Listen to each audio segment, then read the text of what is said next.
Hi everyone, and welcome back to ms.craftsalots Lair. I am Barbie, and I'm an independent Stampin' Up! Demonstrator in Wisconsin of the United States of America. And today I am here to show you this super cute card. Now, I know that this is technically a Monday. Hopefully I'll have this up Monday evening because I got kind of caught up in the Labor Day celebrations and such. So hopefully this gets up by Monday evening, but usually this, the first card of the week is a simple stamping card. So this is a little bit more of a technique, I would say advanced beginner, to do this particular technique, but I will show you, break it down for you on how to do it. Today we're using my go-to card base. It's the 8.5 by 4 1/4, and I cannot open it for some reason. Both pieces are going to be Whisper White today. So this is 8.5 by 5.5 scored at 4 1/4. And then I have the layer of Whisper White, which is 5 1/4 inches by 4 inches. So, also, stamp set being used today is the Gather Together photopolymer set. I love this set. I think that it is super cute. Every time I look at it, I get another idea for a card, and it is gonna be, yes. Another thing about this stamp set is this is the stamp set that I'm going to be using in my September card class that is going to be on Patreon in just a couple weeks. So if you are interested in joining in, I will have the links below. And we are going to be using Cajun Craze and Pumpkin Pie for the coloring today. And we're going to be doing some sponging. So here are my sponges. Also, because we're going to be heat embossing, we're going to be using the clear embossing powder from Stampin' Up! And the Versamark stamp pad. This is what gets your cardstock sticky, and it stays sticky just a little bit, so that way you can get your embossing powder on it. I am going to be using my heat tool today as well. And we are also going to be needing some dimensionals. My running out on this sheet. Got plenty more though. Got my dimensionals and my Stampin' Seal. Lastly, we are going to be using the embroidered ribbon. I will get started here to show you what we are up to. So, I've got the double pumpkins already loaded up, as well as the, I want to say it's the wheat shaft is what it looks like, is wheat to me. The big pumpkin and the Season of Thanks greeting. Now that's kind of stained. You'll see how that works out here in just a second. So I am going to flip that over because it's got a little bit of a mark. Something that we don't carry anymore, sadly, is our embossing buddy. If you have something similar, it takes the static off of your paper, so then that way you get a more sharper image to your embossing powder. So I'm going to undo, and I'm going to quick here stamp the sentiment first here. And you can't really see that very well. Yeah, there we go. Yeah, it's a little shiny, but you can't see it too tremendously well. So if you're gonna get like me and go, oh my gosh, where did I put that? You can always go in and just put a little bit of your embossing powder on it and shake it off. And that way you know where it's at. So then I'm going to go ahead with the wheat and stamp it like I'm making my DSP, my homemade DSP, that I'm pretty sure if you have follow this channel, you have seen before. And if you don't follow this channel, there's a subscribe button. I would greatly appreciate the subscribe. And so I want to do one more, I think, down here, kind of off like that. And now I'm going to go ahead and put more of the embossing powder on it, just for the fact that I don't want to cross over any of these. If you want to cross over, that's fine. Just for me, I don't. That is not my cup of tea.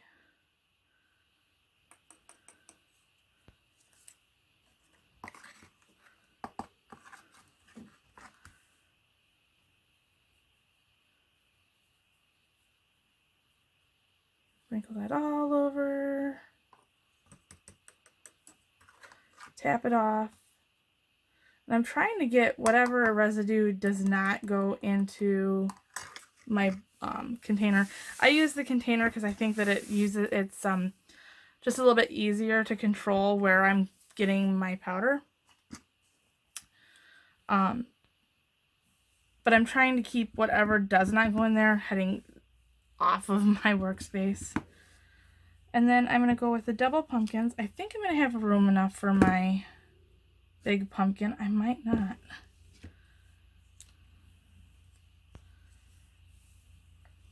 And then I'm going to put my big pumpkin up here, I think.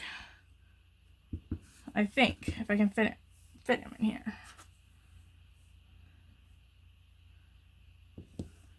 I guess he can go there. And I'm trying to see if there's any. I want to put my double pumpkins over here a little bit more. And of course, like my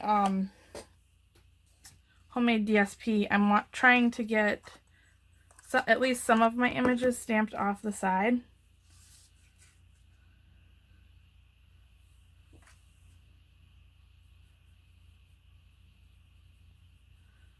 Just for the fact that I think that looks more convincing as being DSP.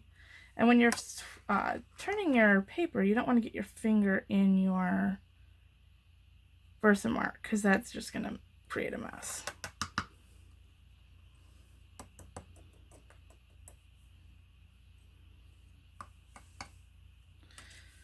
Alright. Now, if you're not familiar with heat embossing, the next step is we take out our heat tool and I generally go with one because I don't want to scorch my paper. And it takes a little bit longer, I want to say, than it would be if it was on two to melt the embossed powder. But I'm going to tell you this before I turn this on because I don't know how loud it's going to be on camera. But you're going to want to hold it over until you can tell when that particular embossing powder is melted. So I am going to go ahead and do that, and I will show you the outcome here. All right, so I have my piece all heat embossed, and so it's all nice and shiny. Look at that shine. If it's not shiny, it's not melted. Just saying. So it's nice and shiny. Now the one that I did here has the white embossed powder. So it might look just a little bit different, but I wanted to do both. I heard you can do this in both white and clear. I wanted to do both of them for you so then I could show you the difference in looks between the two. So, as you can tell, I also have my scratch pad, or my piece of,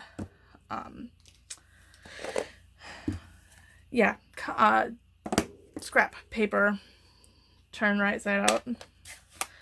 So it's, generally speaking, they say go from light to dark when you are sponging or coloring in. So in this case then, you'd want to start with the pumpkin pie. And there's my little tag that I put on all of my sponges to remind me what color I'm using and what color it was used with. So now all you're going to do is pick up some of your color from your stamp pad onto your sponge, and using circular motions you're going to just add some color into or onto the background for your piece, and just go straight on over the heat emboss there. You are not going to, unless it's really warm still, you are not going to hurt it.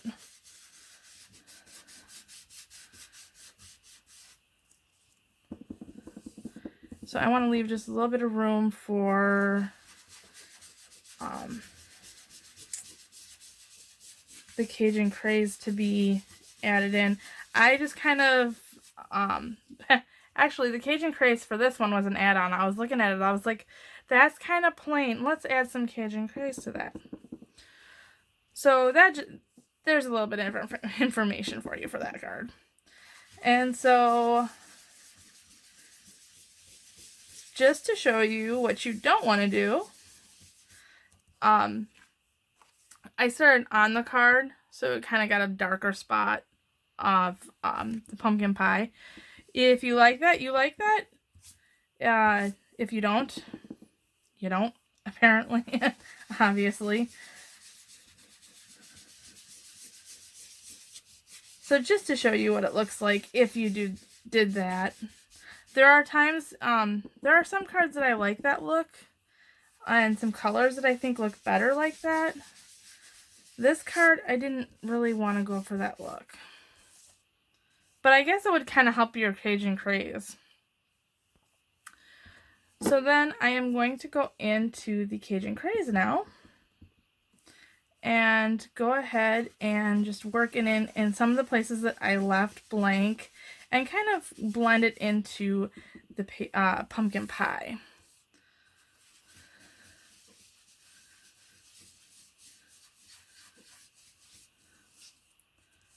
And it just gives this extra look. I love this technique, actually. Anytime that I can sponge, I'm all for it. As a matter of fact, I just found my first card that I made. It's not the first card for my YouTube, I don't think. But it's one of the first cards for my YouTube. I just found it and I was like, oh my gosh, I loved how much I sponged on that. I will totally admit I'm kind of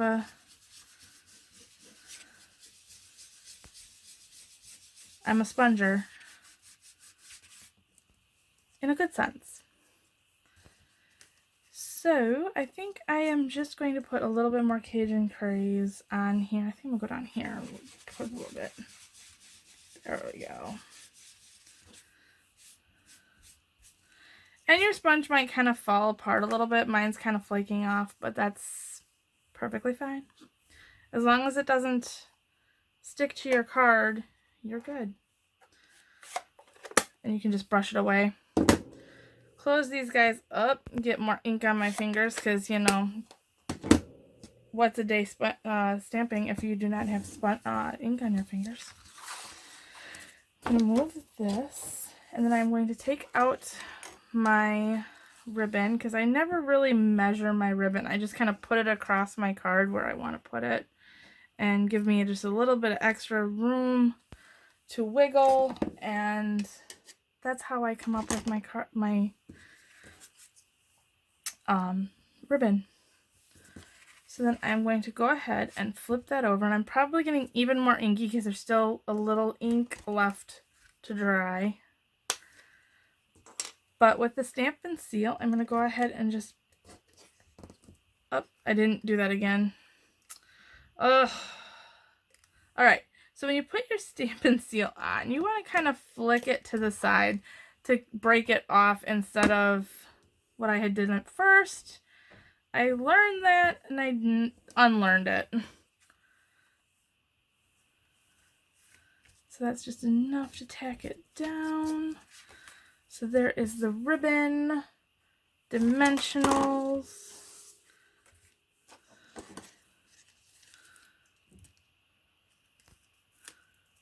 I'm going to use some half dimensionals here because.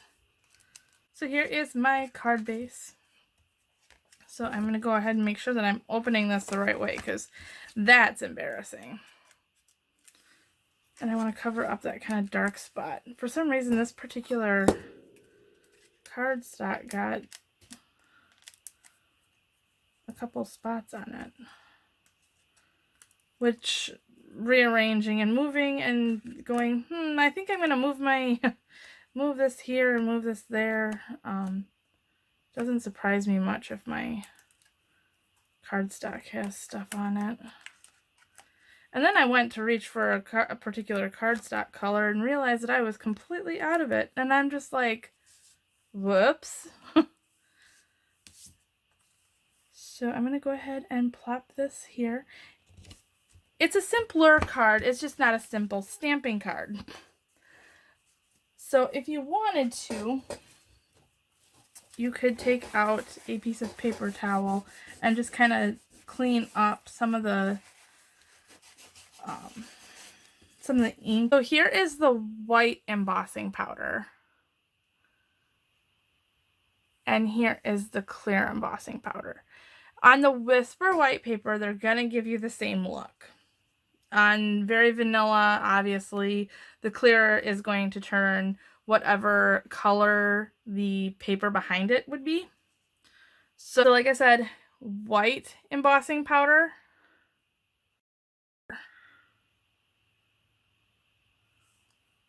There we go. Clear embossing powder. All right. Thank you so much, and until next time. Thank you for watching this video. If you like this project, please like, share, subscribe, and watch more. You can find links to my Stampin' Up! Store, blog, dimensions, and the product list in the description below. Until next time.